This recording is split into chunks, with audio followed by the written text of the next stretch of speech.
নমস্কার, সুস্বাগতম আমাদের এখনকার বিশেষ অনুষ্ঠানে আপনাদের প্রত্যেককে স্বাগত। NBP Unani and Ayurveda research centre.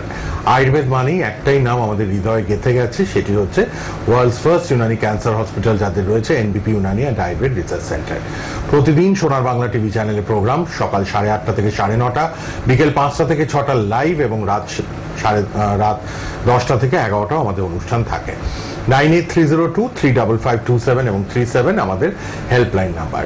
Live programme মানেই বিশিষ্ট ডাক্তারবাবুরা থাকেন, সব ডাক্তারবাবুরাই well qualified doctors, international award প্রাপ্ত এবং ওয়েল এক্সপিরিয়েন্সড সব ডক্টরসরা অ্যাটাচড রয়েছেন NBP Unani and Ayurveda research সেন্টারের সঙ্গে। এক দিন এক একজন ডাক্তারবাবুকে পাই। আজকে আমরা ম্যাডামকে পেয়েছি, ডক্টর নীলাঞ্জনা ভট্টাচার্য। তার কাছ থেকেও আলোচনা শুনবো এবং অনেক কিছু লাইভে কথা শুনবো, অনেক আলোচনা হবে। আপনাদের ফোন নেব, লাইভ প্রোগ্রাম মানেই তো আপনাদের ফোন আসা শুরু হয়ে যাবে। ফোন করবেন সবাই লাইভে, আপনাদের যে প্রান্তেই আপনারা থাকুন না কেন, সরাসরি সোনার বাংলা টিভি চ্যানেলে ফোন করবেন লাইভে। ডাক্তারবাবু নিশ্চয়ই আপনাদের উত্তর দেন, সবসময় আপনারা দেখেছেন। এবং ফেসবুক লাইভ, ইউটিউব লাইভ হচ্ছে, ফেসবুক ইউটিউবে প্রোগ্রামটা থাকবেও। কলকাতায় রেগুলার চেম্বার আমাদের, হাওড়াতে রেগুলার চেম্বার, বাইরে কোথায় কোথায় চেম্বার সব আমি অনুষ্ঠান চলাকালীন বলবো। এবং অবশ্যই আপনারা কিন্তু হেল্পলাইন নাম্বারটাও লিখে রাখুন, সবার জন্য বলে রাখলাম। আর একটা কথা আপনাদের বলি, আমরা একটু ইন্টারভিউ পার্টে যাওয়ার চেষ্টা করি সব সময়, কারণ পেশেন্টরা কে কি বলছেন, কে কতটা ভালো আছেন আমাদের এনবিপিতে এসে, সেটাও তো শোনা দরকার। মধ্যমগ্রাম আমাদের হেড অফিস এবং কলকাতায় আরও চেম্বার, ল্যান্সডাউন, খিদিরপুর, হাতিবাগান, আমতলা, মধ্যমগ্রাম এবং হাওড়া শিবপুর, হাওড়া বেলুর, হাওড়া দাসনগর। এবং আমাদের পঞ্চকর্মা থেরাপি হয়, বড় ক্লিনিক, বড় চেম্বার, বড় ইউনিট, যেখানে এসে অনেক পেশেন্টরা একত্রে যোগা শিখছেন এবং আয়ুর্বেদ ওষুধ নিচ্ছেন, খাচ্ছেন, সেবন করছেন এবং পাশাপাশি পঞ্চকর্মা ট্রিটমেন্ট ডাক্তারবাবুরা বললে সেটাও নিচ্ছেন। হেয়ার এবং স্কিনের স্পেশাল ট্রিটমেন্ট হয় আমাদের এনবিপিতে। তো আমরা একটু প্রথমে আজকে ভাবলাম একটু লাইভ শুরু করছি ঠিকই, একটুখানি পেশেন্টদের কথাগুলো শুনে নিই, তারপর আমরা ডক্টর নীলাঞ্জনা ভট্টাচার্যকে যখন পেয়েছি আর তাকে নিয়ে স্টুডিওতে আলোচনা শুরু করব বিভিন্ন রোগ ব্যাধি নিয়ে, আর তারপর আপনাদের ফোনগুলোও নেব। তো আজকে একটু শুরুতেই আমরা লাইভে চলুন একটু পেশেন্টদের ইন্টারভিউগুলো শুনে নিই, তারপর আবার স্টুডিওতে এসে ম্যাডামের কাছ থেকে অনেক প্রশ্নের উত্তর পাবো। আপনারাও ফোন করতে পারবেন লাইভ প্রোগ্রামে। আপনার নাম? রীতা ভট্টাচার্য। কোথায় বাড়ি আপনার? দমদম। কি রোগে ভুগছিলেন আপনি? ভুগছি অস্টিও আর্থ্রাইটিস, ডক্টরস বললেন। অস্টিও আর্থ্রাইটিস কতদিন ধরে ভুগছেন? আমি এটা জানতে পারলাম মার্চের প্রথমে। এই রোগ নিয়ে অন্য জায়গায় কোনো ট্রিটমেন্ট করিয়েছিলেন? অ্যালোপ্যাথিক করিয়েছিলাম। তাতে কোনো রেসপন্স পেয়েছিলেন? না, সেরকম আমাকে হাঁটু চেঞ্জ করতে বলেছিল, হাঁটুটা রিপ্লেসমেন্ট করতে বলেছিল। তারপর আপনি ডক্টর বি শর্মার কাছে আসেন। বি শর্মার কাছে আপনি কতদিন ধরে এই ট্রিটমেন্টে আছেন? আমি 15 দিন। এখন আপনি পঞ্চকর্ম নিচ্ছেন। পঞ্চকর্ম যেটা নিচ্ছেন, সেই পঞ্চকর্মটা আপনার কদিন হয়েছে? 9 দিন। আর আপনাকে নিতে বলেছে কদিন? 15 দিন। 15 দিনের ভেতর 9 দিন আপনার পঞ্চকর্ম হয়েছে। এখন আপনি কিরকম আছেন? এখন আমি মোটামুটি ভালোই আছি। আগে আমাকে কিছুদিন, এই 15 দিনের মধ্যেই বা 15 দিন আগে, 1 সপ্তাহ আগে থেকে আমি ব্যালেন্সটা রাখতে পারতাম না, একটু লাঠিতে ভর করতে হয়েছিল। এখন আপনি লাঠি নিয়ে হাঁটছেন? না, এখন লাঠি নিয়ে হাঁটছি না। আগের তুলনায় আপনি এখন অনেকটাই সুস্থ আছেন। এনবিপি ইউনানি অ্যান্ড আয়ুর্বেদ রিসার্চ সেন্টারে ডক্টর বি শর্মার ট্রিটমেন্টে এখন আগের থেকে আপনি অনেকটাই সুস্থ, তাই তো? হ্যাঁ। আপনার নাম? ভাস্কর ঘোষ। কোথায় বাড়ি আপনার? খড়িবাড়ি। কি রোগে ভুগছেন আপনি? Osteo arthritis. এই অস্টিও আর্থ্রাইটিস রোগটাতে আপনি কতদিন ভুগছেন? কম বেশি 1 বছর। 1 বছরে কোনো জায়গায় ট্রিটমেন্ট করিয়েছিলেন? অ্যালোপ্যাথিক চিকিৎসা করেছিলাম। তাতে আপনার সুস্থতা বোধ করেছিলেন আপনি? না, আরো ব্যথা যন্ত্রণা, আতঙ্ক সৃষ্টি ছিল। ডক্টর বি শর্মার ট্রিটমেন্টে আপনি কতদিন আছেন? 15 দিন। 15 দিন মেডিসিন খাচ্ছেন। হ্যাঁ। এই মেডিসিন খেয়ে আপনি কেমন আছেন? অনেকটা সুস্থ বোধ। 15 দিনের মেডিসিনে আপনি অনেকটা সুস্থ বোধ করছেন। কত শতাংশ সুস্থ আছেন? 100-র মধ্যে 70%। 70-75% আপনি ভালো আছেন। আগে হাঁটা চলা বা দাঁড়াতে পারতেন? না, দাঁড়ানোই ব্যালেন্স ছিল না। এখন ডক্টর বি শর্মার ট্রিটমেন্টে আপনি 15 দিনে দাঁড়াতেও পাচ্ছেন, হাঁটতেও পাচ্ছেন, তাই তো? এনবিপি ইউনানি অ্যান্ড আয়ুর্বেদ রিসার্চ সেন্টারের ট্রিটমেন্টে আপনি কতটা খুশি এবং ভালো আছেন? অনেকটা খুশি, খুবই ভালো আছি। খুব ভালো আছেন।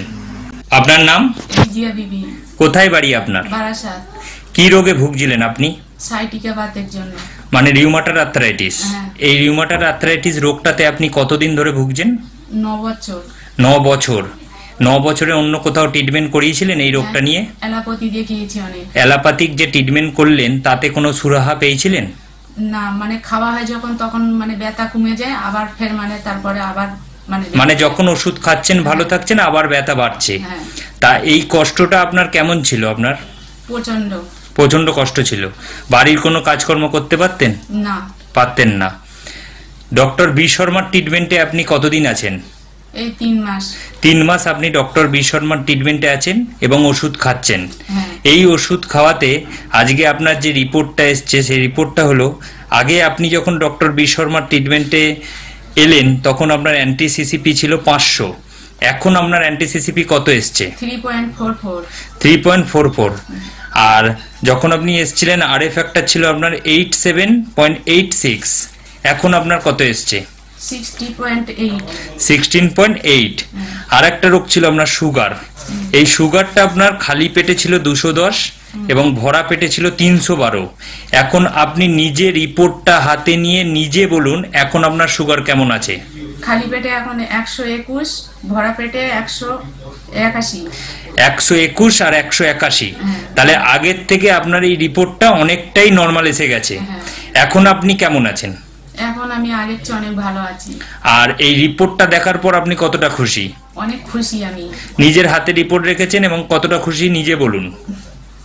অনেকটাই, মানে এতটাই খুশি যে ভিতরে যে রোগটা ছিল সেইটা কমে যাওয়া মানে কি একটা মানুষের মধ্যে কি আনন্দ আসে সেটা আপনারাও মানে জানলে বুঝতে পারবেন, যে যখন যে রোগ থেকে মুক্তি পাওয়া যায় তখন সেই রোগটার প্রতি মানে কেমন একটা খুশি আসে, যে দেহ থেকে বেরিয়ে যাচ্ছে মানে কি প্রচন্ড একটা খুশি। আর এখন বাড়ির কাজ করতে পারছেন? হ্যাঁ। এখন বাড়ির কাজ করতে কোনো কষ্ট না। এখন তাহলে আপনি বাড়ির কাজ কর্ম সবকিছু নিজে হাতে নিজে করতে পারছেন। এনবিপি ইউনানিয়ান আয়ুর্বেদা রিসার্চ সেন্টারের ট্রিটমেন্টে আপনি কতটা খুশি এবং ভালো আছেন? অনেকটাই ভালো আছি। আর খুশিও আছেন, তাই তো? হ্যাঁ। স্যার আপনার নাম কি? আমার নাম প্রবীর কুমার হালদার। আচ্ছা, আপনি কোথা থেকে এসেছেন? আমি এসেছি দক্ষিণ 24 পরগনায় কৈপুকুর, বড় কৈপুকুর গ্রাম। আচ্ছা। আর আরো ভালো করে একটু বলি, দক্ষিণ লক্ষ্মীকান্তপুর স্টেশন, ওখান থেকে বড় কৈপুকুরের গ্রাম। আচ্ছা আচ্ছা, আপনি যখন এনবিপি তে এসেছিলেন কি সমস্যা নিয়ে এসেছিলেন? আমি এসেছিলাম মূলত সুগারের জন্য। সুগারের জন্য? আপনার সুগার কতদিন ধরে ছিল? সুগার আমার প্রায় 6 বছর মতো ছিল। 6 বছর ধরে আপনি সুগারের রোগে ভুগছিলেন। আপনি কি কোনো ওষুধ খাচ্ছিলেন তখন? হ্যাঁ, অ্যালোপ্যাথি ওষুধ খাচ্ছিলাম। খাচ্ছিলেন, কিন্তু তাতে আপনি যখন আমাদের এখানে এসেছেন তখন আপনার কত ছিল সুগার? তখন আমার ছিল খালি পেটে 235 এবং ভরা পেটে 456। আচ্ছা, তখন আপনি অ্যালোপ্যাথি ওষুধ খাচ্ছিলেন? অ্যালোপ্যাথি ওষুধ খাচ্ছিলাম। আচ্ছা, এবার আপনি কোন মাসের রিপোর্ট বলছেন এটা? এবার আমি বলছিলাম এটা নভেম্বরের রিপোর্ট। নভেম্বরের রিপোর্ট। আচ্ছা, তারপর আপনি আমাদের এখানে এসে আমাদের ওষুধ খাওয়া শুরু করলেন, অ্যালোপ্যাথি ওষুধটা বন্ধ করে দিলেন। আচ্ছা, আজকে এখন আপনার কত সুগার আছে? এখন আমার সুগার আছে খালি পেটে 120, ভরা পেটে 140। আচ্ছা, তার মানে এখন আপনি আমাদের ওষুধ খেয়ে অ্যালোপ্যাথি ওষুধ বন্ধ করে দিয়ে রিপোর্টে যেটা এলো 120 আর 140। আচ্ছা, এখন আপনি শারীরিকভাবে কেমন সুস্থতা ফিল করছেন? নিশ্চয়ই এখন শারীরিকভাবে আমি সম্পূর্ণ সুস্থতা ভোগ করছি। আচ্ছা, অনেক ধন্যবাদ। এবার আপনি একটু বলুন যে আপনার যে এই উপকারটা হয়েছে, দর্শক যারা আপনাকে দেখছে টিভিতে তাদের জন্য কি সংবাদ দেবেন? আমি সব দর্শককে অনুরোধ করব, অযথা এখানে সেখানে না ঘুরে আপনারা, আমি যে প্রতিষ্ঠানে এসেছি এই প্রতিষ্ঠান থেকে আপনার সুগারের ওষুধ খান। আমি যা বলছি এটা সত্য কথা বলছি। আচ্ছা, এবং আপনার কাছে তো তার রিপোর্টও রয়েছে? হ্যাঁ, রিপোর্টও রয়েছে। আচ্ছা, আপনাকে অসংখ্য অসংখ্য ধন্যবাদ যে আপনি আমাদের ওপরে এতটা ভরসা করে এগিয়েছিলেন এবং আজকে সম্পূর্ণভাবে সুস্থ হয়েছে। ধন্যবাদ। ম্যাডাম, আপনার নাম কি? রশিদা বিবি। আচ্ছা, আপনি কোথা থেকে এসেছেন? আমি ডানকুনি মোল্লাবেল। আচ্ছা, আপনি এই এনবিপি তে এসেছিলেন, কি সমস্যা নিয়ে এসেছেন? সোরিয়াসিস।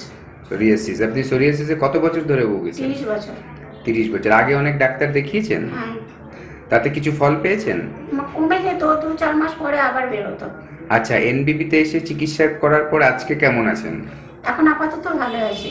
আর কোনো সমস্যা এখন নেই? সমস্যা নাই, একটু মাঝে মধ্যে একটু চুলকায়। হ্যাঁ, এখন আর আপনার ট্রিটমেন্ট এখন চলছেন?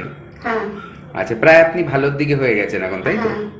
আচ্ছা, আপনি কি দর্শকরা যারা আপনার এই প্রোগ্রামটা দেখবে তাদেরকে কিছু বলতে চাইবেন? হ্যাঁ হ্যাঁ, বলুন, কি বলতে চান? বলতে চাই মানে আমি অনেক দিন থেকে এই চিকিৎসা করছি, মানে কোনো দিকে কোনো উপকার পাইনি, কিন্তু এই যে 4 থেকে 5 মাস এখানে যে ট্রিটমেন্টটা করছি এইখানকার ওষুধ খেয়ে আমি এখন একটু ভালোই আছি, মানে আপাতত আমার এখন কোনো সমস্যা নাই। আমার মতো এইরকম যেরকম আরও কোনো যদি পেশেন্ট থাকেন তারা আপাতত এখানে এসে দেখা করবেন, ডাক্তারের সঙ্গে কথা বলবেন, এখানে চিকিৎসা করলে আমি মানে যে উপকৃত হয়েছি আপনারাও হয়তো সেই উপকৃতটা পাবেন, এই আশা করছি। ঠিক আছে, ধন্যবাদ ম্যাডাম আপনাকে আমাদের দর্শকদের এই মেসেজটা দেওয়ার জন্য। ভালো থাকুন। ম্যাডাম, আপনার নাম কি? শ্যামলী হালদার, আপনি কোথা থেকে এসেছেন? ডায়মন্ড হারবার থেকে। ডায়মন্ড হারবার থেকে। আচ্ছা, আপনি কি সমস্যা নিয়ে এনবিপি তে এসেছিলেন? আমার পায়ের ব্যথা নিয়ে আমি এমবিপিতে এসেছিলাম। হাঁটুর ব্যথা নিয়ে? হাঁটুর ব্যথা।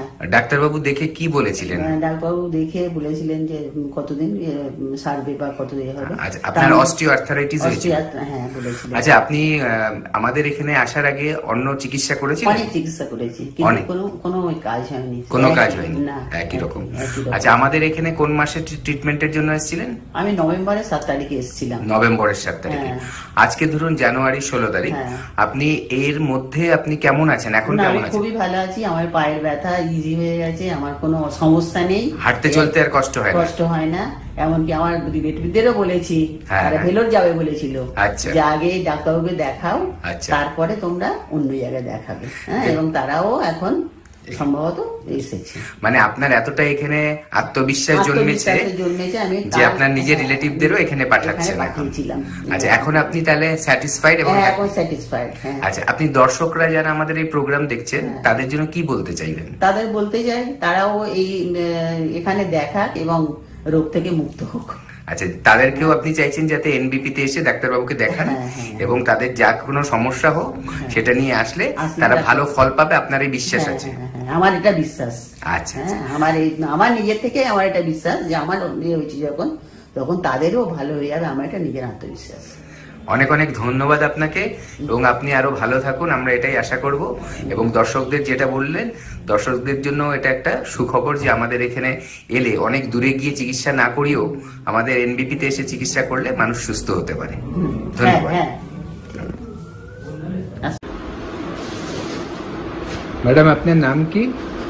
আমার নাম রত্না সেন। আচ্ছা, আপনি কোথায় থাকেন? আমি মতিলাল নেহেরু রোডে থাকি, কলকাতা 29। আচ্ছা, আপনি এনবিপি তে এসেছেন যখন চিকিৎসা করতে, আপনি কি সমস্যা নিয়ে এসেছেন? আমার ছোটবেলা থেকেই আইবিএস আছে, আর তার জন্য আমি প্রচণ্ড কষ্ট পেয়েছি সারা জীবন। আর ডাক্তার দেখিয়েছি প্রচুর, অনেক অনেক অনেক ডাক্তার দেখিয়েছি। আমি নিজেও সেন্ট্রালের হেলথ ডিপার্টমেন্টেই কাজ করতাম, তাই সেই সুবাদে আমি অনেক ডাক্তার দেখিয়েছি, অনেক মেডিসিন খেয়েছি, কিন্তু এটা আমার কমপ্লিটলি কিওর কোনোদিনই হয়নি। কিন্তু আমি এখানে 2 মাস 2.5 মাস বোধহয় হলো ডক্টর শর্মাকে দেখাচ্ছি।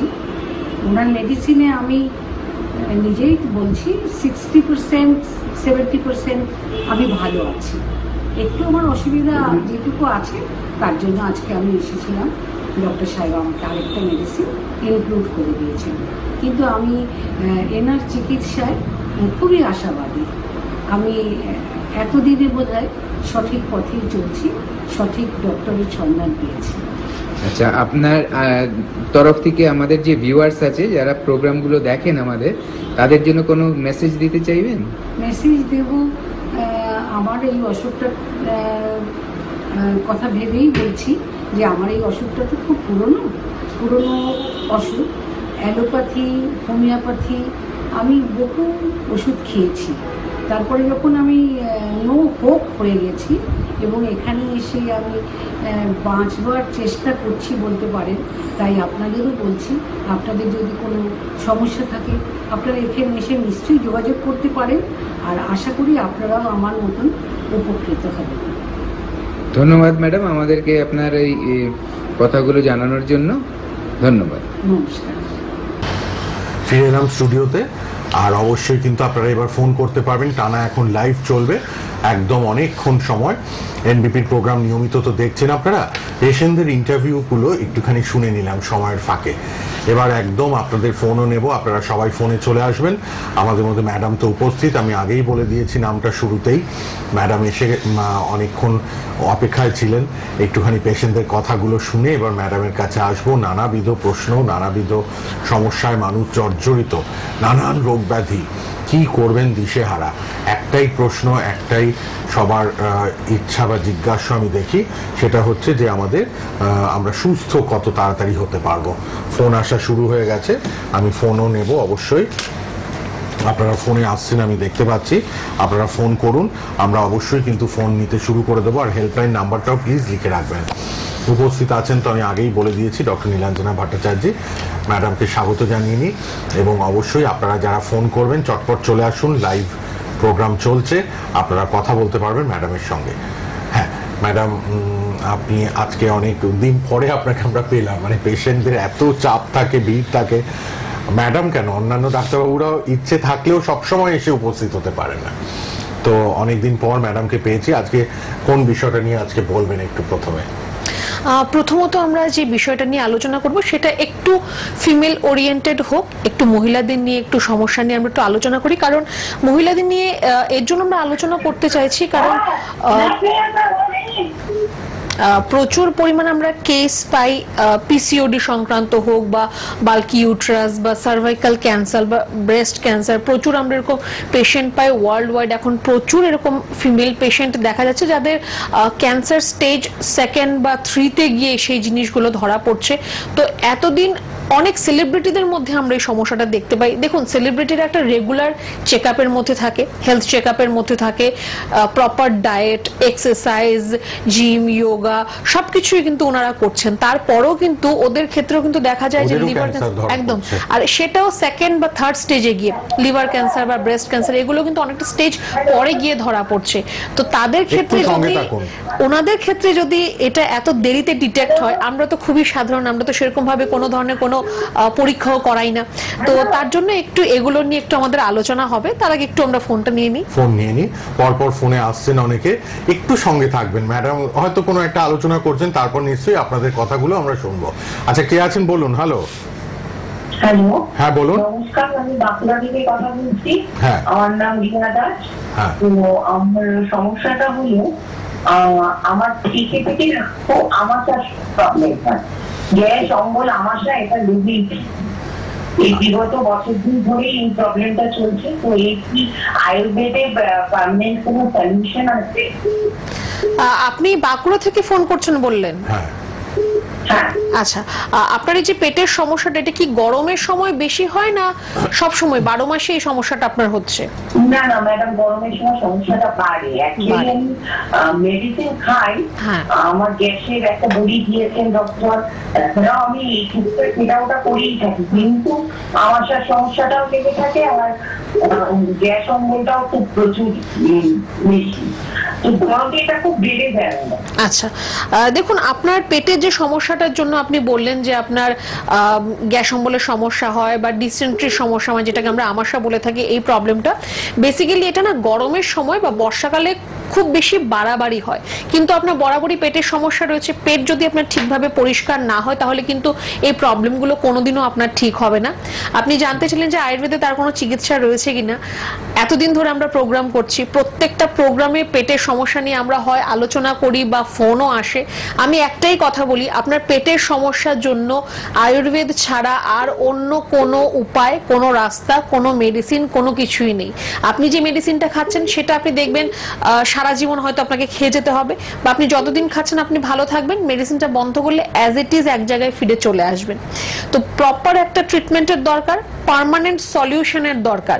বাঁকুড়ায় আমাদের চেম্বার রয়েছে, নেক্সট একটু আপনি হেল্পলাইন নাম্বারে ফোন করে জেনে নিন যে কোন ডেটটায় বাঁকুড়ায় আপনি চেম্বার পাবেন, কবে আর কোথায় গেলে আপনি ডক্টরকে দেখাতে পারবেন। আমি বলবো আর দেরি করবেন না, একটু আপনার যা প্রেসক্রিপশন রিপোর্টস যাই আপনার কাছে আছে সেগুলো নিয়ে এসে একবার দেখা করুন, অবশ্যই আপনার সমস্যার সমাধান হবে। আপাতত আপনাকে বলবো যে আপনি একটু ডাবের জল বা আখের রস এগুলো একটু খাবেন, আর টক দই দিয়ে একটু ঘোল তৈরি করে আপনি সেটা খান, আর সারাদিন 3 থেকে 3.5 লিটার মতো জল খাবেন, কিন্তু সেটা ঈষদুষ্ণ গরম জল খাবেন। আপাতত আপনি এইটুকু করুন। আজকে যেরকম সমস্যার কথা আপনি বললেন, নেক্সট আপনাকে বলবো আপনি আমাদের চেম্বারে দেখান, তারপর আপনি কেমন আছেন সেটা আমাদের এসে জানাবেন। যোগাযোগ করুন, নিশ্চয়ই পেটের রোগ কমে যাবে। হ্যাঁ বলুন, কে আছেন? হ্যালো, বলুন বলুন। আমি বিরাটি থেকে বলছি। বিরাটি থেকে বলুন। প্রোগ্রাম বেশ ভালো লাগে দেখি। আচ্ছা, আমাদের ছোট বোনে মানে আছে, তারপরে প্রেসার আছে, তারপরে মানে হাঁটু ব্যথা, হাঁটু পা একদম মানে আমার বলি না পা দিলে সরু সরু। তবে ছোটবেলায় একটুখানি ওর টঙ্কের হয়েছিল, নিকেল টাইপের হয়েছিল। তো এখন এলোপ্যাথি তো খায়, কিছুই হয় না। আচ্ছা, ওনার বোনের রিকেট হয়েছিল, প্রবলেমটা বেড়ে গেছে। ব্যথা হচ্ছে পায়ে আর হচ্ছে প্রেসার আছে, ব্যথা, কোলেস্ট্রল আছে, প্রেসার আছে, পায়ে খুব ব্যথা, চলতে পারে না, মানে একজনই হাঁটতে পারে না, খুব মানে হাঁটে। দেখুন ডাক্তার, আপনি কি অ্যাডভাইস করেন, কিভাবে কি করবো, কোথায় নিয়ে যাবো, একটু বলছিলেন খুব ভালো হয়। আচ্ছা, ঠিক আছে। আচ্ছা দেখুন, উনি যদি রিকেটসে যদি আক্রান্ত থাকেন, যে অলরেডি ওনার রিকেটস এর মতো সমস্যা ছিল, তো এটা রিকেটস তো আর এখন হয়নি, সেটা বাচ্চাকালের, বাচ্চাকালে ওনার সমস্যাটা হয়েছে, তখন ধ্যান দেওয়া হয়নি, তার জন্য ওনার পায়ের ডিফর্মিটি চলে এসেছে। এবার দেখুন, রিকেট কিন্তু এখন যেমন তার জন্য তখনও যদিও ছিল, তার জন্য কিন্তু বুস্টার ডোজ বা ইমিউনেশন স্কেডুলের মধ্যে এইসব কিন্তু প্রত্যেকটারই কিন্তু এখন ভ্যাকসিন রয়েছে, আগেও দেওয়া হতো। এবার হয়তো সেই সময় সামহাও সেটা মিস হয়ে গেছে, বা রিকেট প্রবলেমটা যখনই ধরা পড়েছে তখনই যদি তার প্রপার ট্রিটমেন্ট হতো, তাহলে আজকে হয়তো এতটা সমস্যা ওনার হতো না। বাদ বাকি ওনার যেটা প্রবলেম আপনি বললেন যে প্রেশারের সমস্যা আছে বা কোলেস্ট্রল আছে, সেগুলো ম্যানেজ করা যাবে, সেটা নিয়ে চিন্তার কোনো কারণ নেই। তারপরেও বলবো যে উনি যদি একটু আমাদের চেম্বারে এসে দেখা করেন, কারণ রিকেট রোগ রয়েছে বলে কিন্তু ওনার পা গুলো সরু হয়ে যাচ্ছে, কারণ রিকেটের মধ্যে হাঁটতে পারে না বলছে। হ্যাঁ, রিকেটস এর মধ্যে আপনার মাসকুলার ডিস্ট্রফি হয়ে যায়, আপনার মাসেল গুলো লুজ হতে থাকবে, মাসেল গুলো আপনার নষ্ট হতে থাকবে, ক্ষয় পেতে থাকবে, তো আস্তে আস্তে পা গুলো না সরু হয়ে যাবে। এবার বডি স্ট্রাকচার যদি ওনার মোটামুটি অ্যাডাল্টের যেরকম হয় সেরকম যদি বডি স্ট্রাকচার হয়, পা গুলো যদি সরু হয়, তাহলে কিন্তু ওনার পা শরীরটাকে ধরে রাখতে পারবে না, বেড রিডেন হয়ে যাবেন উনি আস্তে আস্তে। তো রিকেটের জন্য একটা প্রবলেম হওয়া ডিফারেন্ট, কিন্তু যদি এবার তার পাশাপাশি যদি এরকম হচ্ছে যে ওনার মাসকুলার ডিস্ট্রফির পাশাপাশি ওনার হাড় ক্ষয় পাচ্ছে বা হাড় নষ্ট হচ্ছে, সেই জায়গায় কিন্তু একটু মনোযোগ দিতে হবে, সেখানে কিন্তু একটু ঠিকভাবে আপনার ট্রিটমেন্টটা কিন্তু করতে হবে। তো একটু বলবো যে আপনি যদি সম্ভব হয় ওনাকে অবশ্যই একটু আমাদের চেম্বারে নিয়ে আসুন। যদি ওনাকে না আনা যায়, তাহলে ওনার যদি কোনো ট্রিটমেন্ট হয়ে থাকে, তার প্রেসক্রিপশন রিপোর্টস এগুলো একটু সাথে অবশ্যই একটু নিয়ে এলে ভালো হবে। আর বাদ বাকিটা ওনাকে দেখার পর আর কিভাবে উনি ভালো থাকবেন বা কি ওনাকে করতে হবে, কি খাবে কি খাবে না, সবটাই আমরা বলবো। আর আরেকজন বোধহয় কেউ আছেন, এবার দেখে নিন। আর হেল্পলাইন নাম্বারটা লিখে নিন কিন্তু। হ্যাঁ ম্যাডাম, যতটা সম্ভব এখান থেকে আপনাদের সুপদেশ সুপরামর্শ দিচ্ছেন, তারপরেও একটু হেল্পলাইনে ফোন করে কাছাকাছি ক্লিনিক বা চেম্বারে এনবিপি চলে আসবেন। হ্যাঁ বলুন। হ্যালো, হ্যাঁ বলুন বলুন, কি সমস্যা? ডক্টর ম্যাডাম আছেন। মায়ের সুগার প্রেশার, বয়স কত?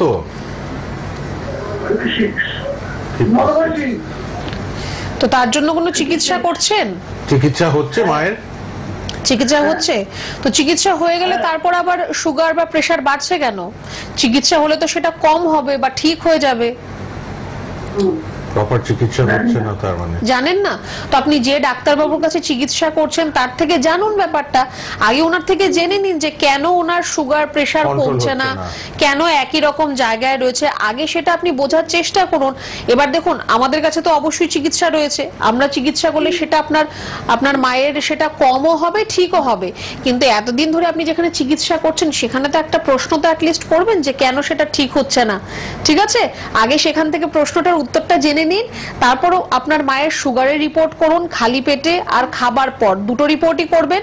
আর কি মেডিসিন উনি খাচ্ছেন সেই মেডিসিনগুলো আর রিপোর্ট সেটা নিয়ে এসে চেম্বারে দেখা করবেন।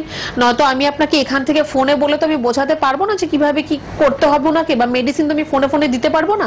একটুখানি চেম্বারে এসে দেখা করবেন, অবশ্যই ওনার সুগার প্রেশার বা বাদ বাকি যা সমস্যা আছে সব কটা ঠিক হবে। ঠিক আছে, আমি একটু বলে দিই আপনারা কোথায় কলকাতায় পাচ্ছেন আমাদের এনবিপির ডক্টরদের। ল্যান্সডাউনে কলকাতার নিয়মিত চেম্বার, শিশু মঙ্গলের ঠিক অপোজিটে আমাদের চেম্বার আছে, কিন্তু শিশু মঙ্গল ল্যান্সডাউনে দক্ষিণ কলকাতায় চেম্বার, শিশু মঙ্গলের অপোজিটেই এনবিপির আমাদের chamber, NBP Unani and Ayurveda research centre. খিদিরপুরে চেম্বার রেগুলারলি বুধবার করে হয় খিদিরপুরে, এছাড়া হাতিবাগানে আপনারা চেম্বারে পাচ্ছেন হাতিবাগান, এবং আপনারা কিন্তু আমতলায় পাচ্ছেন সাউথ 24 পরগনা আমতলা, এবং আমাদের হেড অফিস নর্থ 24 পরগনার মধ্যমগ্রামে হেড অফিস, যেখানে রেগুলার চেম্বারে মধ্যমগ্রামে পান। একজন বিরাটি থেকে ফোন করলেন, আপনার মধ্যমগ্রামটা একদম সুবিধা হবে, চলে আসতে পারবেন। হাওড়া শিবপুর, হাওড়া বেলুর, হাওড়া বাল্টিকুড়ি বাজার, দাসনগরে আমাদের চেম্বার। হেল্পলাইন নাম্বারটাও কিন্তু টিভির পর্দায় আছে, লিখে রাখুন প্লিজ। হেল্পলাইন নাম্বারটা আপনাদের সুবিধার্থে থাকবে 9830235527 এবং 37। আচ্ছা, কেউ বোধহয় আরেকজন আছেন। হ্যালো, হ্যাঁ বলুন, কোথা থেকে কে বলছেন? বর্ধমান থেকে। ঘুমের সমস্যা? আচ্ছা, ঘুমটা ঠিক মতো হচ্ছে না? বয়সটা একটু বলুন ম্যাডামকে। 60+। আচ্ছা, ঘুমের জন্য কোনো ওষুধ খাচ্ছেন আপনি? না, ওষুধ খাইনি। আচ্ছা দেখুন, ঘুমের জন্য যদি কোনো ওষুধ আপনাকে দেওয়া থাকে সেই ওষুধটা খাবেন না, কারণ ঘুমের ওষুধ খেয়ে যদি আপনি ঘুমন তাহলে কিন্তু সেটা আপনার পরবর্তী সময়ে অভ্যাসে পরিণত হয়ে যাবে, প্রথম কথা। দ্বিতীয় কথা হচ্ছে, এই ঘুমের ওষুধ থেকে কিন্তু আস্তে আস্তে আপনার নার্ভগুলো নষ্ট হয়ে যাবে। তো চেষ্টা করুন ঘুমের ওষুধ ছাড়াই যাতে আপনার ঘুমটা আসে। এবার কি করে তাহলে আপনার ঘুম আসবে? যেহেতু আপনার ঘুমের সমস্যা রয়েছে, যে ইনসোমিনিয়া প্রবলেম, ঠিকভাবে আপনার ঘুম হচ্ছে না, তো তাহলে একটুখানি আপনাকে বলবো যে খাওয়ার জাস্ট পরেই শুতে চলে যাবেন না। অ্যাটলিস্ট রাত্রিবেলা আপনি যখন খাওয়া দাওয়া করছেন তার আধা ঘন্টা বা 1 ঘন্টা পরে আপনি শুতে যান। ওই আধা ঘন্টা 1 ঘন্টার মধ্যে আপনি টিভি দেখা বা মোবাইল ঘাটাঘাটি করা, ল্যাপটপ কম্পিউটারে কাজ করা, এই জিনিসগুলো একদমই করবেন না। প্রয়োজন হলে আপনি গল্পের বই পড়ুন, একটু মেডিটেশন করবেন। যখন আপনি ঘুমোতে যাচ্ছেন তার আগে, বেশি বলবো না, 3-4 মিনিট একটু মেডিটেশন আপনি করুন, যেটাকে আমরা ধ্যান করা বলি। তার থেকে আপনার ঘুমটা দেখবেন আস্তে আস্তে ভালো হচ্ছে। তারপরে যদি মনে হয় যে না, আপনার সমস্যার সমাধান হচ্ছে না, আমাদের বর্ধমানে চেম্বার রয়েছে, পরের মাসের 5 তারিখে চেম্বার থাকবে, সেখানে আমি উপস্থিত থাকব। যদি আপনি মনে করেন যে না, এর একটা সুরাহার প্রয়োজন রয়েছে, আপনি এসে একবার চেম্বারে একটু দেখা করবেন। এক একজনের এক এক রকম সমস্যা, দেখছেন তো। আমরা ফিমেল ওরিয়েন্টেড ডিজিজগুলো নিয়ে একটু আলোচনা শুরু করেছিলাম ম্যাডামের সাথে। কেউ বলছেন আমাশা, কেউ আবার বললেন রিকেট, তার থেকে পায়ে জোর পান না, পায়ে ব্যথা হচ্ছে, কারোর আবার সুগার প্রেশার, কেউ আবার বলছেন ঘুমের সমস্যা। নানান মানুষের নানান ধরনের রোগ ব্যাধি। আপনারা কিন্তু যদি উপকৃত হতে চান, যদি মনে করেন যে এর থেকে বেরিয়ে আসবো, জলদি আমাদের হেল্পলাইন নাম্বারে ফোন করে একটা অ্যাপয়েন্টমেন্ট নিয়ে আসুন। বর্ধমানেই আমাদের চেম্বার, যিনি লাস্ট ভদ্রমহিলা ফোন করলেন আপনি বর্ধমান থেকে, বর্ধমানেই আমাদের চেম্বার আছে। বর্ধমানে ম্যাডামই থাকবেন সামনের মাসে 5 তারিখে। আপনি কিন্তু বর্ধমানে এসে যোগাযোগ করুন। বর্ধমানের জন্য কি করবেন, হেল্পলাইন নাম্বারে একটু ফোন করে নিন, 9830235527 এবং 37। এই নাম্বারে ফোন করে আপনি বর্ধমানে একটা নাম লেখান, ম্যাডাম নিজে থাকবেন বর্ধমান চেম্বারে। আপনি এসে এই যে ঘুম হচ্ছে না, একদম প্রাকৃতিক উপায় আপনি যাতে ঘুমোতে পারেন, অনেক অনেক ওষুধ না খেতে হয়, তার উপায় বন্দোবস্ত করে দেওয়া হবে। আপনি এনবিপির হাত ধরুন। NBP Unani and Ayurveda research centre, world's first Unani cancer হসপিটালও তাদের রয়েছে। বিভিন্ন জায়গায় আমাদের চেম্বার, আমি সব বলে দেবো, অনুষ্ঠান চলাকালীন সব বলে দেবো, কবে কখন ডাক্তারবাবুদের কোন চেম্বারে আপনারা বাইরে বাইরে পাচ্ছেন সব। আর আপনারা লাইভে যারা আসবেন জলদি চলে আসুন, লাইভ প্রোগ্রাম চলছে। আজকে ডক্টর নীলাঞ্জনা ভট্টাচার্য ম্যাম আছেন, তিনি কিন্তু আপনাদের যথারীতি প্রতি এপিসোডের মতো এই এপিসোডও সুন্দরভাবে পরামর্শ দিচ্ছেন। আপনারা ফেসবুক লাইভ দেখছেন, ইউটিউব লাইভ দেখছেন এবং সোনার বাংলা টিভি চ্যানেলেও লাইভ দেখছেন। আমি একটু বাইরের চেম্বারগুলো বলে দিই, ম্যাডাম আপনি ওটা নিয়ে নিন। হ্যাঁ, আমি অবশ্যই বনগা চেম্বারে আপনারা ডক্টর এন ভট্টাচার্যকে পাচ্ছেন। আমি একটু বাইরের চেম্বারগুলো জলদি ফোন আসার আগে একটু বলে দিই। ডক্টর এন ভট্টাচার্য চ্যাটার্জি বনগাঁতে থাকছেন, ক্যানিং এ ডক্টর আর দে। রিসেন্ট যে চেম্বারগুলো, এখন থেকে 1 মাসের মধ্যে এই চেম্বারগুলো আপনারা পেয়ে যাচ্ছেন, কিন্তু বাইরের চেম্বারগুলো আমি একটু হাইলাইট করে দিচ্ছি কোন ডাক্তারবাবু কোন চেম্বারে থাকছেন। ক্যানিং এ ডক্টর আর দে, রায়গঞ্জে ডক্টর এস ঘোষাল, কাকদ্বীপে ডক্টর বি শর্মা, খড়গপুরে ডক্টর এন ভট্টাচার্য, ম্যাডাম যিনি আছেন লাইভে তিনি থাকবেন খড়গপুরে, বহরমপুরে ডক্টর এ হালদার, মালদায় ডক্টর এস ঘোষাল, জামশেদপুরে আবার ডক্টর এন ভট্টাচার্য, কৃষ্ণনগরে ডক্টর এ হালদার, কুচবিহারে ডক্টর এস ঘোষাল, হেরিয়াতে ডক্টর বি শর্মা, মেচেদায় ডক্টর বি শর্মা, আমাদের CMD chief medical director doctor B Sharma হেরিয়াতে এবং মেচেদায় থাকছেন। আসানসোলে ডক্টর বি শর্মা, বর্ধমানে ডক্টর এন ভট্টাচার্য, হলদিয়াতে ডক্টর এ হালদার, শিলিগুড়িতে ডক্টর এস ঘোষাল, বোলপুরে ডক্টর বি শর্মা, দুর্গাপুরে ডক্টর এন ভট্টাচার্য, বাঁকুড়ায় ডক্টর এ হালদার, গঙ্গারামপুরে ডক্টর এস ঘোষাল, আরামবাগে ডক্টর এ হালদার, আগরতলায় ডক্টর বি শর্মা, শিলচরে ডক্টর বি শর্মা, পুরুলিয়ায় ডক্টর এ হালদার, গুয়াহাটিতে ডক্টর এস ঘোষাল, ঝাড়গ্রামে ডক্টর এ হালদার, ডিব্রুগড়ে ডক্টর এস ঘোষাল, দিল্লিতে ডক্টর এস ঘোষাল, আলিপুরদুয়ারে ডক্টর বি শর্মাকে আপনারা পাচ্ছেন। ম্যাডাম চলে আসি আমরা তাহলে। ক্যান্সার, মেয়েদের যে ক্যান্সার এবং সচেতনতা এখনো অনেকটাই বাকি, অনেকটা দরকার। আমাদের সিটি যারা মেগা সিটিতে থাকেন তাদের একরকম সচেতনতা, এডুকেশন লেভেল, কিন্তু একটু গ্রামে, রিমোট এরিয়াস, রুরাল এরিয়াসে যারা থাকেন অতটা কনসিয়াস সচেতন নন। তাই জন্যই এই অ্যালার্ট করার জন্যই আমাদের প্রোগ্রামগুলো করা। তো ম্যাডাম এই ব্যাপারে বলছিলেন, আর একটু বলুন। সেলিব্রিটিদেরও হচ্ছে, এত আমরা দেখতে পাচ্ছি একদম। আর মানে ওনাদের যদি একদম সেকেন্ড বা থার্ড স্টেজে গিয়ে ধরা পড়ছে, এবার সেখান থেকে রিকভারি করার চান্সেস অনেকের ক্ষেত্রে থাকে, অনেকের ক্ষেত্রে সেটা থাকে না। এখন যদিও এইচপিভি ভ্যাকসিন, যেটা এখন স্পেশালি সার্ভাইকাল ক্যান্সার ফিমেলদের জন্য যেটা একটা ভ্যাকসিন এখন যেটা নতুন করে সেটা আনা হয়েছে, সেই ভ্যাকসিনটা কিন্তু এরকম নয় যে আপনি যদি ভ্যাকসিন নিচ্ছেন তাহলে আপনার একদম হবে না, শিওর শট এরকমও কিন্তু ব্যাপারটা নয়। ভ্যাকসিনেশনের পরেও কিন্তু কিছুটা হলেও চান্সেস থাকে। তারপরেও কিন্তু আপনার শুধুমাত্র ক্যান্সার নয়, আপনার সামান্য একটি সমস্যা যেটাকে আমরা পিসিওডি বা পিসিওএস বলে থাকি, যদিও একটুখানি ডিফারেন্স রয়েছে পিসিওডি আর পিসিওএস এর মধ্যে। পিসিওডি মানে পলিসিস্টিক ওভারিয়ান ডিজিজ, আর পিসিওএস পলিসিস্টিক ওভারিয়ান সিনড্রোম। যেটা পিসিওএস সেটা কিন্তু মেইনলি আমাদের যে হরমোন রয়েছে, যেই হরমোনের মাধ্যমে আমাদের পিরিয়ডিক সাইকেলটা যেটা আমরা হচ্ছে, সেটা কিন্তু পিসিওএসটা কিন্তু তার জন্যই হয়ে থাকে। আর পিসিওডিটা শুধুমাত্র হরমোনাল ইমব্যালেন্স নয়, তার পাশাপাশি আপনার যদি মেটাবলিজম রেট যদি আপনার কম থাকে তাহলে আপনার হতে পারে জেনেটিক পিসিওডি, কিছুটা জেনেটিকও। যদি আপনার ফ্যামিলিতে আপনার মা বা ঠাকুমা, দিদা যদি কারোর থেকে থাকে তাহলে আপনার মধ্যেও সেটা আসতে পারে। এই পিসিওডি, পিসিওএস এই সমস্যাগুলি দুটোই হচ্ছে, মহিলাদের দুটো ওভারি থাকে, সেই ওভারি থেকে সময় মতো ডিম্বাণু নিঃসৃত হয়। সেই ডিম্বাণুগুলো যদি সঠিক পরিমাণ নিঃসরণ না হতে পারে, বা যদি আপনার ওভারির মধ্যে যদি আপনি ডিম্বাশয়ের উপরের মধ্যে যদি আপনি দেখতে পাচ্ছেন ছোট ছোট ফুসকুড়ির মতো রয়েছে, যেগুলোকে আমরা সিস্ট বলে থাকি, তো তার থেকে কিন্তু আপনার যে পিরিয়ডিক সাইকেলটা তার মধ্যে একটা তারতম্য সৃষ্টি হবে। হয়তো কখনো আপনি দেখবেন যে এক এক মাস অন্তর অন্তর আপনার পিরিয়ডটা হচ্ছে, বা আপনার দেখবেন 1 মাসে 2 বার আপনার পিরিয়ড হয়ে যাচ্ছে। বেসিক্যালি 3 থেকে 4 দিন আপনার পিরিয়ডের যে সময়টা সেটা মোটামুটি আপনার থাকবে।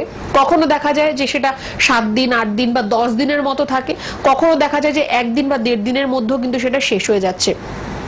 এই যে চেঞ্জেস গুলো বা প্রচুর পরিমাণে ব্লিডিং হওয়া বা অল্প ব্লিডিং হওয়া, সবটাই কিন্তু আপনার পিসিওডি বা পিসিওএস এর কারণেই কিন্তু হয়ে থাকে। ইনিশিয়ালি আমরা অনেক সময় অবহেলা করি।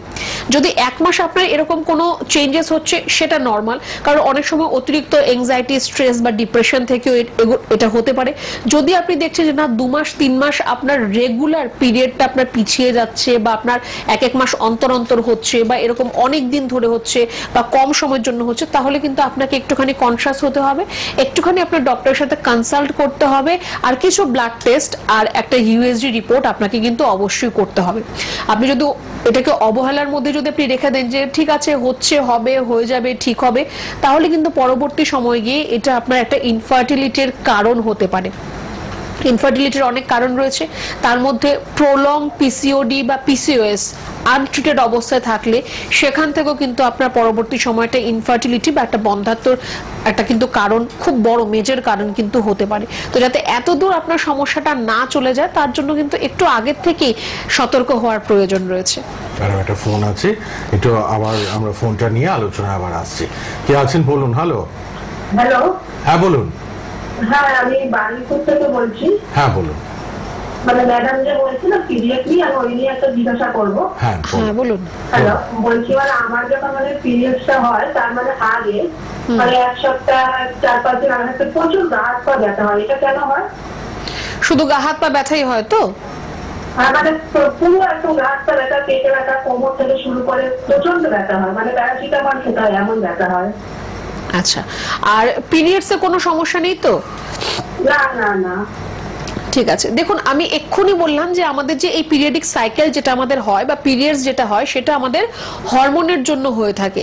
এবার এই যে আপনার গা হাত পায়ে যে ব্যথাগুলো যেগুলো হচ্ছে সেটাও কিন্তু হরমোনের জন্যই হচ্ছে, এইটা নিয়ে ভয়ের কোনো কারণ নেই। কিন্তু আপনি যেটা বলছেন যে ব্যথা হলে আপনাকে মেডিসিন খেতে হচ্ছে, ব্যথার জন্য ওষুধ খেতে হচ্ছে, আমি বলবো যে সেটা আপনি অ্যাটলিস্ট করবেন না। যদি আপনার ব্যথা হয় ওই সময়টায় আপনি চেষ্টা করবেন হালকা গরম জলে চান করার, যেখানে যেখানে ব্যথা হচ্ছে আপনি একটু গরম সেক দিন, আর ওই সময়টায় আপনি রেগুলার গরম জল বা গরম দুধ এরকম আপনি খাবার খাবেন, ঠিক আছে? এই 7 দিন আপনি যেটা বললেন যে পিরিয়ডের 7 দিন আগে থেকে আপনার গা হাত পায়ে ব্যথা হয়, আপনি প্রত্যেক দিন রাত্রিবেলা একটু ঈষদুষ্ণ গরম জল তার মধ্যে একটুখানি হলুদ মিশিয়ে আপনি খান, আপনার দেখবেন ব্যথাগুলো অনেকটা আপনার দূরে থাকছে, আর এই ব্যথাগুলো আপনার আর হবেও না, ঠিক আছে? বাহ, খুব ভালো একটা পরামর্শ পেলেন। একটু গরম জলে হলুদ মিশিয়ে খাবেন রাত্রিবেলা স্পেসিফিক্যালি, ঠিক আছে? ধন্যবাদ ধন্যবাদ। আপনারা ফোন করছেন এবং ম্যাডাম এখানে বসে কিন্তু আপনাদের কত সুন্দর পরামর্শ দিয়ে দিচ্ছেন। হেল্পলাইন নাম্বারটাও লিখে রাখুন। পিসিওডির সমস্যা, এটাও মেয়েরা আমি দেখি খুব ভুগছেন এবং অনেকে অতটা গুরুত্ব দেন না, যে আছে আছে থাক। ফাইব্রয়েড, পিসিওডি, ম্যাডাম এগুলো ট্রিটমেন্টের আন্ডারে আনাটা খুব জরুরি, তাই তো? খুবই প্রয়োজন। আর গুরুত্ব দেয় না থেকেও সবচেয়ে বড় কথা অনেকে সেটা বুঝতেও পারে না। অনেকের ক্ষেত্রে দেখবেন যে পিরিয়ডস এর সময় ব্লাড ক্লটিং, মানে থোকা থোকা রক্ত এরকম ক্লটিং হচ্ছে। ক্লটিং হওয়াটা কিন্তু আপনার প্রথম দিন যদি আপনার কিছুটা ক্লটিং হচ্ছে নরমাল, কিন্তু যদি আপনি রেগুলার যদি আপনার ব্লিডিংটা যদি আপনার ক্লট হয়ে যায়, জমাট বাঁধা রক্ত যদি বেরোয়, সেখানে কিন্তু আপনার বাল্কি ইউটেরাসের সমস্যা হতে পারে। ইউটেরাস যেটাকে আমরা জরায়ু বা বাচ্চা ঘর বলি, তার চারপাশের দেয়ালটা মোটা হয়ে যাবে। অ্যাকচুয়ালি দেয়ালটা মোটা হয়ে যায় না, সেই যে ব্লাড গুলো চারপাশে এসে জমা হয় সেটাই কিন্তু ক্লট হিসেবে বা জমে থাকা রক্ত হিসেবে কিন্তু বেরোচ্ছে, সেটাও কিন্তু আপনার জন্য খারাপ হতে পারে পরবর্তী সময়ে গিয়ে। আর এরকম ভাবে আপনি যদি অবহেলা করেন তাহলে আমি বললাম যে ইনফার্টিলিটি তো একটা সমস্যা রইলই, এছাড়াও কিন্তু আপনার ওভারিয়ান ক্যান্সার বা ইউটেরাইন ক্যান্সার, সার্ভাইকাল ক্যান্সার, যে কোনো ধরনের সমস্যা কিন্তু আপনার মধ্যে আসতে পারে। এখন আমরা এটাও দেখে থাকি যে মেনার্কি টাইম যেটা, মানে যে সময় পিরিয়ডটা শুরু হওয়ার কথা, আগে হয়তো 14 বছর, 15 বছর, 16 বছর থেকে শুরু হতো, এখন কিন্তু 10 বছরের বাচ্চা মেয়েদের মধ্যেও দেখা যাচ্ছে যে পিরিয়ডসটা শুরু হয়ে যাচ্ছে, যেটাকে আমরা মেনার্কি টাইম বলে থাকি। মেনোপজ মানে যে সময় পিরিয়ডসটা স্টপ হওয়ার কথা, আগে সেটা 45-50 এরকম সময় দেখায়, তো এখন কিন্তু 30-35-ও কিন্তু অনেকের দেখা যায় যে মেনোপজ হয়ে যাচ্ছে। এটা কিন্তু ডিউ টু আমাদের এনভায়রনমেন্ট বা আমাদের ফুড হ্যাবিটের জন্য এই সমস্যাগুলো কিন্তু দেখা দিচ্ছে। তো এদিকেও আপনাকে একটু খেয়াল রাখতে হবে, কারণ 10 বছরের একটা শিশুর যদি এরকম পিরিয়ড শুরু হয়, সে একদমই সে সম্পর্কে অবগত থাকবে না।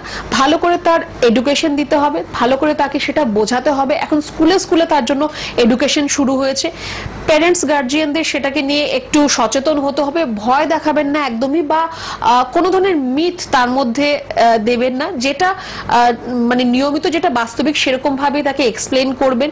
মেনোপজ যাদের হয়ে যাচ্ছে তখন কিন্তু সেটা আপনাকে অ্যাকসেপ্ট করে নিতে হবে।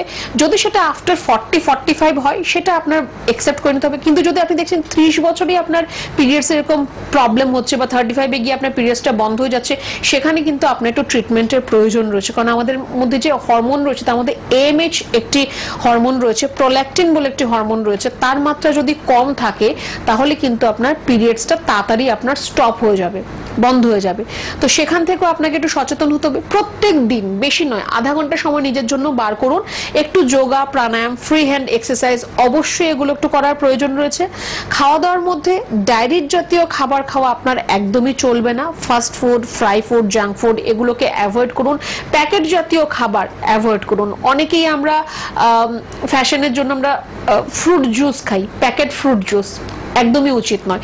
বেসিক্যালি ফ্রুট জুস খাওয়ার থেকে আপনার একটা গোটা ফল খাওয়া অনেক বেটার, কারণ ফ্রুট জুস থেকে আপনার শরীরের মধ্যে সুগারের মাত্রা বেড়ে যাবে।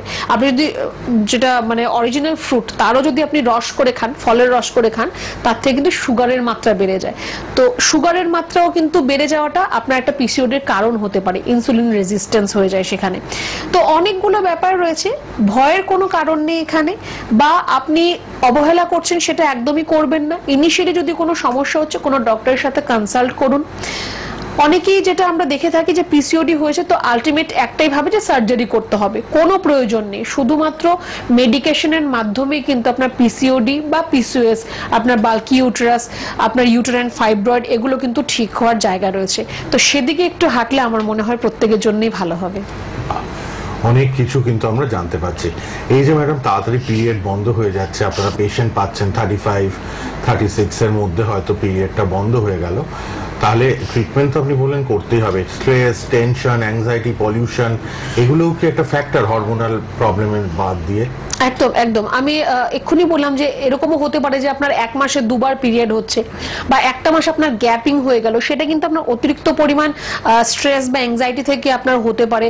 অনেকের ক্ষেত্রে থাকে যে এক্সাম আছে, তার একটা অ্যাংজাইটি বা স্ট্রেস, অনেকের ওয়ার্কলোড বেশি থাকে, বা অন্যান্য কারণ থেকেও স্ট্রেস অ্যাংজাইটি এগুলো বেশি হলে সেখানেও কিন্তু আপনার পিরিয়ডসের মধ্যে তারতম্য চলে আসে, বা এই যে তাড়াতাড়ি পিরিয়ডটা স্টপ হয়ে যাওয়া সেটাও কিন্তু আপনার এই কারণগুলো থেকে আপনার কিন্তু হতে পারে, এনভায়রনমেন্টের জন্য হতে পারে।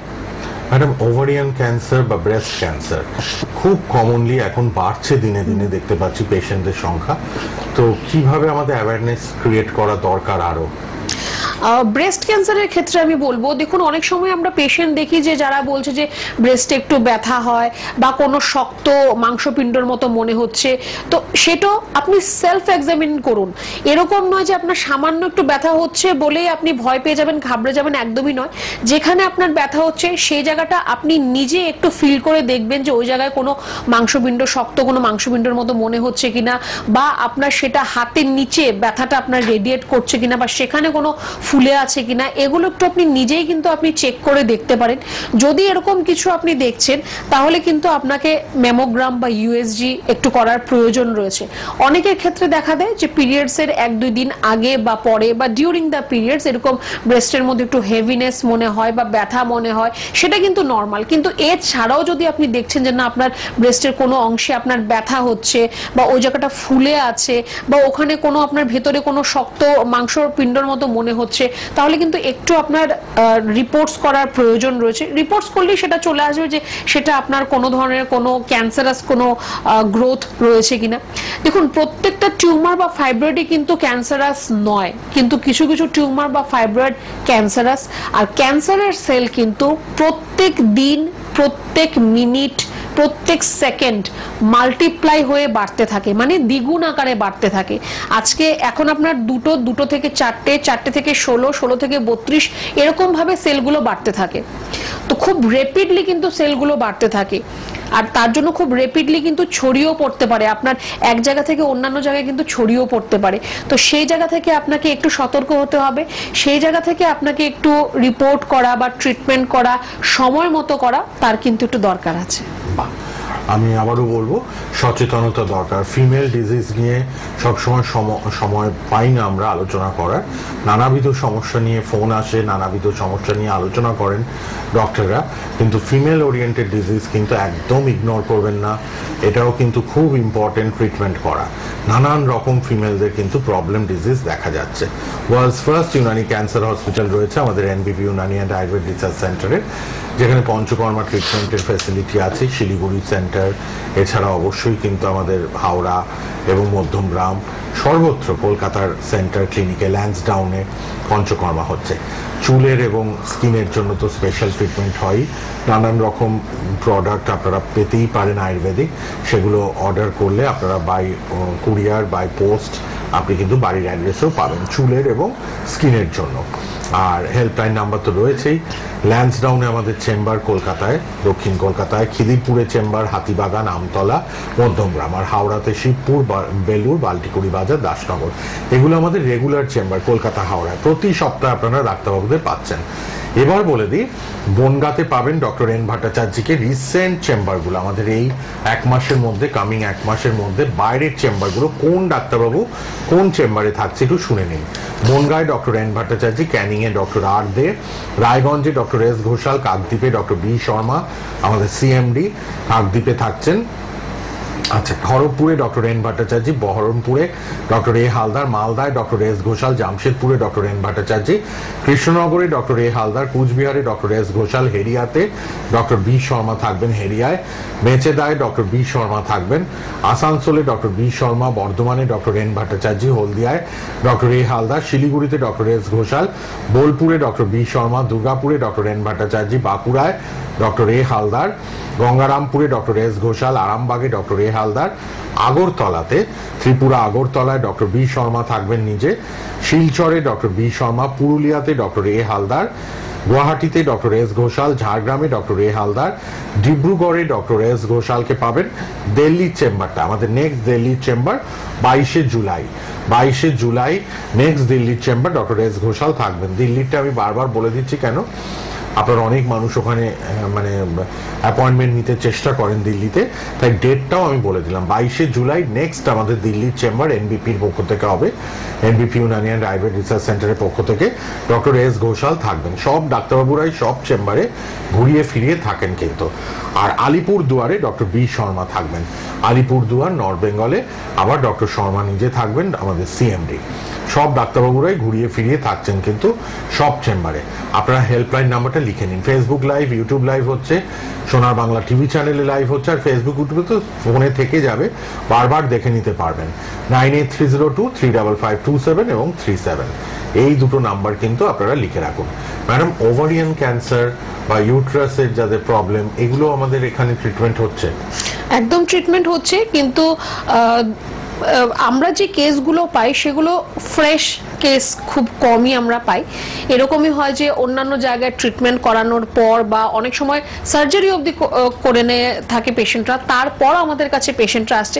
সেটা আমাদের কাছে চ্যালেঞ্জিং অবশ্যই, কিন্তু পেশেন্ট যখন আসবে তখন আমাদের ট্রিটমেন্ট করতেই হবে। তো সেখান থেকে আমরা ট্রিটমেন্টটা শুরু করে অনেক পেশেন্ট আমাদের ভালো আছে, যে পেশেন্টকে যেখানে ওরা ট্রিটমেন্ট করছে সেখান থেকে যখন বলে দেওয়া হচ্ছে যে হয়তো বেশি দিন পেশেন্ট থাকবে না বা এর কোনো প্রোগ্রেশন নেই, তো সেখান থেকেও কিন্তু পেশেন্ট আমাদের কাছে এসে ট্রিটমেন্ট করে পেশেন্ট কিন্তু ভালো আছে, লাইফ স্প্যান তার পেশেন্টের বাড়ছে।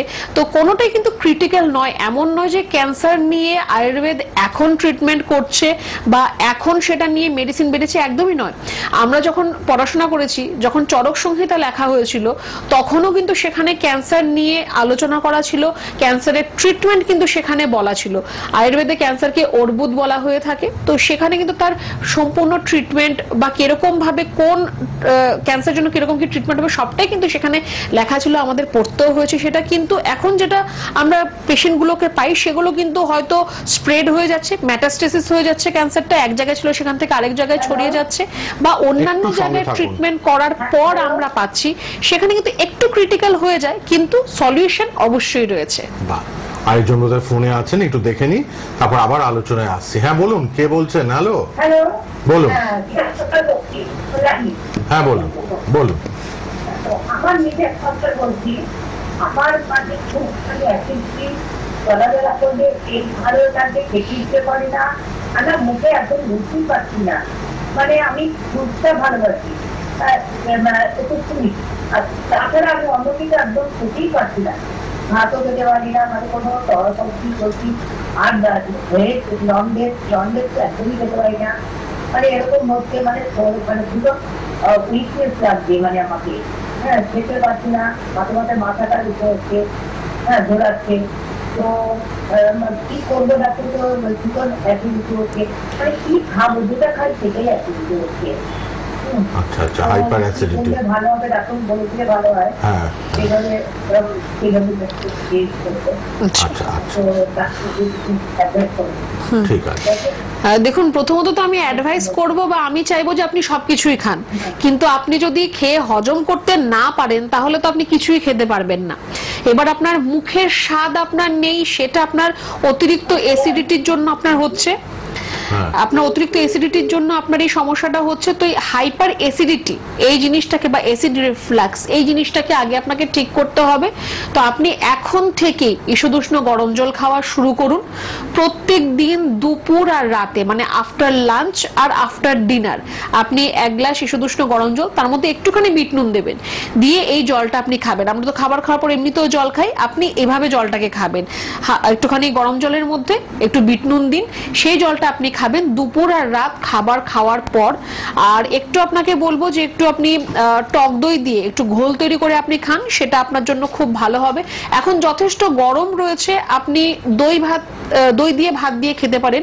দই প্রোবায়োটিক, খুব ভালো কাজ করবে আপনার জন্য। আপনি দই দিয়ে ভাত দিয়ে আপনি খেতে পারেন, কিন্তু তার মধ্যে শুধুমাত্র নুন ব্যবহার করবেন না, সেটা সৈন্ধব লবণ ব্যবহার করুন। চিনি দিয়ে দই ভাত দিয়ে খাবেন না একদমই। আর খুব বেশি তেল ঝাল মশলা বা মাছ মাংস ডিম অতিরিক্ত পরিমাণ আপনি খাবেন না। যদি সম্ভব হয় আমলকি যদি আপনি বাজারে পেয়ে যান, আমলকি নিয়ে নিন, সেটা আপনি ভাতের সাথে সেদ্ধ দিয়ে দেবেন। তারপর সেটা মানে সেদ্ধ হয়ে গেলে সেটা আপনি ভাতের সাথে মেখে সামান্য একটু নুন দিয়ে মেখে আপনি খান। আপনার যেটা টেস্টলেস হয়ে আছে, আপনার যে টেস্ট বার্ডস গুলো আপনার নষ্ট হয়ে গেছে, খাবার রুচিটা আপনার ফিরে আসবে। এটুকু আপনি আপাতত করুন, করে দেখুন আপনি কেমন থাকেন। আরেকটা আমরা কিন্তু টিপস পেলাম, একটু গরম জলে বিট নুন ফেলে খান যাদের এরকমই খুব হাইপার অ্যাসিডিটি। খেয়ে দেখুন না, ম্যাডাম এত সুন্দর কথাগুলো বলে দিচ্ছেন, অবশ্যই ফলপ্রসূ এগুলো। খাবার পর ডিনার এবং লাঞ্চ বোথ টাইম আপনারা কিন্তু আফটার ডিনার আফটার লাঞ্চ এটা খেতে হবে। গরম জল 1 গ্লাস আবার একটু বিট নুন দিয়ে খান। কত কি আমরা জেনে নিই, ডক্টররা এলে লাইভে আমরা কিন্তু ঘরে বসে কত কি জানতে পারি। পরেও যখন প্রোগ্রামগুলো থাকে আপনারা শেয়ার করে দিন ফোন থেকে, তাহলে কিন্তু আরো অনেক মানুষ এগুলো জেনে নিতে পারবেন। অনেক কথা কিন্তু ম্যাডাম বলে দেন, সব ডাক্তারবাবুরাই বলে দেন, কিন্তু যাতে আপনারা কিছুটা উপকার ঘরে বসে যতক্ষণ না আসতে পারছেন চেম্বারে ক্লিনিকে এনবিপির, ততক্ষণ আপনারা এই টিপসগুলো ফলো করে কিন্তু একটু উপকার পাবেন। ঘুম যাদের হচ্ছে না তাদের ক্ষেত্রেও ম্যাডাম বলে দিয়েছেন। আজকে এপিসোডটা আবার রিপিট ভালোভাবে দেখে নেবেন, ফেসবুক ইউটিউবে প্রোগ্রামটা থাকবে। তো অবশ্যই যার রোগ ব্যাধি আপনারা কিন্তু একবার ফোন করে কাছে আসলে আরো ভালো হবে। প্রপার গাইডেন্স, প্রপার ট্রিটমেন্টটা আপনারা পাবেন। ম্যাডাম, এই যে যাদের এত গ্যাস অম্বল অ্যাসিডিটি, তাদের কি লিভারটা আস্তে আস্তে ড্যামেজ হচ্ছে? এটাও কি হতে পারে? মানে লিভারেরও কি যত্ন নেওয়াটা দরকার? অবশ্যই লিভারের যত্ন নিতে হবে, কারণ আপনার খাবার হজম হচ্ছে না তার মানে আপনার লিভারে কোথাও না কোথাও আপনার সমস্যা রয়েছে। সেটা আপনার হতে পারে যে আপনার লিভারে যে এনজাইম যেগুলো আমাদের খাবার হজম করতে সাহায্য করে, সেগুলো হয়তো আপনার অতিরিক্ত বেশি পরিমাণ রয়েছে। এবার অনেকে ভাববে বেশি রয়েছে তাহলে আমার খাবার হজম বেশি করে হবে, একদমই নয়। কোনো কিছুরই বেশি যেরকম ভালো না, কমও সেরকম ভালো না। তো আপনার যদি এনজাইমের মাত্রা অতিরিক্ত বেশি থাকে, সেখানে আপনার হজমের সমস্যা হতে পারে। যদি লিভার আপনার বড় হয়ে যাচ্ছে বা লিভারের উপর আপনার ফ্যাটের লেয়ার জমছে, যেটাকে আমরা ফ্যাটি লিভার বলি বা হেপাটোমেগালি, লিভারটা বড় হয়ে যাওয়া, যদি এই সমস্যাগুলো হয় তাহলেও কিন্তু আপনার লিভার ঠিকভাবে কাজ করতে পারবে না। লিভারের যে কাজ আপনার খাবারটাকে হজম করা, সেটা কিন্তু ঠিকভাবে করতে পারবে না। আর লিভার ছাড়াও আমাদের যে বাইল যেটা রয়েছে, মানে যেটা আমাদের পিত্ত রস আমরা যেটাকে বলে থাকি, যেটা পিত্ত থেকে যেটা বেরোচ্ছে আমাদের বাইল, সেটাও কিন্তু আপনাকে সেরকম ভাবে কিন্তু তারও টেক কেয়ার করতে হবে। এই যে আমরা এখন এত খাওয়া দাওয়ার দোকান রয়েছে, প্রত্যেক পাড়ায় পাড়ায় গলিতে গলিতে এত খাওয়ার দোকান রয়েছে, আমরা প্রত্যেকেই বাইরে খাবার খেতে আমরা পছন্দ করি বা খাই অনেকে হয়তো। তো সেখান থেকে আপনার এই যে খাবারগুলো আমরা যেগুলো খাচ্ছি, তার মধ্যে তেল ব্যবহার করছে আমরা সেটা জানি না, বা পুরনো তেল হতে পারে, অতিরিক্ত ফ্রাই জিনিস হতে পারে, মশলা স্পাইসেস যেগুলো ব্যবহার হচ্ছে সেগুলো আদৌ কতটা ভালো মানে সেটাও আমাদের জানা নেই, বা কোন খাবারে কি ধরনের কি জিনিস মেশানো হচ্ছে আমরা কিছুই জানি না। কিন্তু এই খাবারগুলো কিন্তু আপনার লিভারকে আস্তে আস্তে ড্যামেজ করতে পারে, লিভারের মধ্যে ফ্যাটের লেয়ার জমতে পারে, ফ্যাটি লিভারটা কমন আজকাল, খুবই কমন, চর্বি জমে যেতে পারে, সেখান থেকে কিন্তু আপনার শরীরের মধ্যে আরো অন্যান্য রোগ আপনার কিন্তু চলে আসতে পারে। পেট থেকেই কিন্তু আমাদের শরীরে অনেক ধরনের রোগ চলে আসে। একজন যেরকম ফোন করেছেন যে ওনার আমাশার সমস্যা রয়েছে, অতিরিক্ত পরিমাণ যদি আপনার আমাশার সমস্যা থাকে সেটা কিন্তু একটা সময় গিয়ে আপনার শরীরে আমবাতের সৃষ্টি করতে পারে, যেটাকে আমরা রিউমাটয়েড আর্থ্রাইটিস বলে থাকি। তো সেটা নিয়েও আপনাকে ভাবতে হবে। বা পেটের সমস্যা থাকলে আপনার চুলের সমস্যা আসবে, স্কিনের সমস্যা আসবে, ব্যথা আপনার কখনো ঠিক হবে না। তো অনেক ধরনের সমস্যাই কিন্তু তার সাথে জড়িত রয়েছে। শুধুমাত্র এটা নয় যে লিভারের সমস্যা হলে আমার শুধু হজমের সমস্যা হবে, এছাড়াও কিন্তু আরো অন্যান্য রোগ কিন্তু তাকে ঘিরে যাবে। নানান রকম রোগ একটার সাথে একটা লিঙ্কড। এই যে লিভারের যত্ন, এলএফটিটা করলেই আপনি বুঝবেন লিভার ফাংশনটা ঠিক আছে নাকি নেই। যখনই দেখবেন কিছু খারাপ, এনজাইমগুলো ঠিক নেই, আপনাকে কিন্তু ইমিডিয়েট ডক্টরকে কনসাল্ট করতে হবে। আজকাল খুব এই গ্যাস, অম্বল, অ্যাসিডিটি, ফ্যাটি লিভার এগুলো শুনতে পাই আমরা। কোলেস্ট্রল বেশি, প্রেশার বেশি, সুগার এগুলো তো আছেই, থাইরয়েড ওগুলো আলাদা ব্যাপার, কিন্তু পেটের রোগের সাথে কিন্তু এই লিভার ফাংশনটাও কিন্তু খুব ওতপ্রোতভাবে জড়িত। সুতরাং পেটের রোগটাও এই বর্ষাকালে দেখি একটু বাড়ে। জলটা ওই জন্য ডাক্তারবাবু আপনারা সবসময় ডক্টর ভট্টাচার্য এবং আদার ডক্টররাও বলেন ফুটিয়ে খেলে বেস্ট, তা নাহলে পিউরিফাই ওয়াটার খেতেই হবে। বর্ষাকালে এই জলের প্রবলেম থেকে পেটের রোগ আসে। হ্যাঁ, এতদিকে ফ্লাড হচ্ছে, এতদিকে জল, এই যে দেখলাম ডিভিসি থেকে জল ছেড়েছে, কতগুলো জেলা একদম প্লাবিত। তো এখানে খাবার জলের কিন্তু ক্রাইসিস। খাবার জলটা শুদ্ধ পরিমাণে আমাদের শুদ্ধভাবে খেতে হবে। পরিমিত জল খান, কিন্তু শুদ্ধ পানীয় জলটা পান করা খুব জরুরি দরকার, তাহলে কিন্তু পেটের রোগ থেকে একটু বাঁচবো, তাই তো ম্যাডাম? একদম। জল আমরা যখন অনেকেই আমরা বাইরে, আমাদের যেমন বাইরে সবসময় ট্রাভেল করতে হয় বা বাইরে খেতে হয়, আমরা চেষ্টা করি অ্যাটলিস্ট মিনারেল ওয়াটার আমরা সবসময় আমরা খাওয়ার চেষ্টা করি। কেন? কারণ ওয়াটার বর্ন ডিজিজ এই গ্রীষ্মকালে বা এই বর্ষাকালে প্রচুর পরিমাণ কিন্তু দেখা দেয়, আর কিছু কিছু রোগ কিন্তু খুব মারাত্মক আকার ধারণ করে নেয়। সেখান থেকে হয়তো আপনার লাইফ থ্রেটেনিং হয়ে যেতে পারে এই সমস্যাটা। তো জল চেষ্টা করুন ফুটিয়ে খেতে। যেখানে ভালো জল পাওয়া যাচ্ছে না, জলটাকে ফুটিয়ে খাওয়ার চেষ্টা করুন। নয়তো আপনাদের যদি ভালো ফিল্টার বা অ্যাকোয়াগার্ড থাকে তার জল আপনারা খেতে পারেন। বাইরে কোনো দোকানে ওই জগ থেকে একটু জল খেয়ে নিলাম, এই জিনিসটা করবেন না। আপনার একটু পয়সা খরচা হতে পারে, আপনি মিনারেল ওয়াটার কিনে খান, নয়তো আপনি বাড়ি থেকে আপনার জলটা ক্যারি করুন। সবচেয়ে ভালো হয় আপনি আপনার নিজের জলটা বাড়ি থেকেই আপনি ক্যারি করুন। অ্যাটলিস্ট আপনি জানবেন যে আপনার বাড়ির জলটা তো ভালো। তো জল খুব ম্যাটার করে, তো তার জন্য জল ফুটিয়ে খান বা ফিল্টার করে ভালো করে, বা অ্যাকোয়াগার্ডের জল খান। বাইরে যদি আপনার প্রয়োজন হয় জল আপনি ক্যারি করুন, বা জল যদি আপনাকে খেতে হয় আপনি কিনে মিনারেল ওয়াটারের জল খান। সেটা আপনি 1 ঢোক খান বা 1 লিটার জল খান। ওই দোকান থেকে জগ থেকে একটু জল খেয়ে নিলাম, 1 ঢোকই তো খাবো, সেটা কিন্তু করবেন না। ওই 1 ঢোক জলটাই কিন্তু পরবর্তী সময় আপনার জন্য আরো অন্যান্য নতুন রোগকে ডেকে আনতে পারে। পেটের রোগ যাদের আছে খুব সচেতন, খেতে পারেন না, কত কষ্ট, কত কি খাবার দেখছেন খেতে পারছেন না, ভাবছেন যে না বাবা পেটের রোগ আছে, আমাশা আছে, লুজ মোশন শুরু হয়ে যাবে, খাবোই না। জলটা কিন্তু একটা মেজর ফ্যাক্টর। জলটা আপনারা একদম পরিমিত হোক, পরিশুদ্ধ, পরিমিত খেলেও পরিশুদ্ধ জলটা খান, কিনে খান। জল বাইরে থেকে কিনে খান, ভালো কোম্পানির জল খান।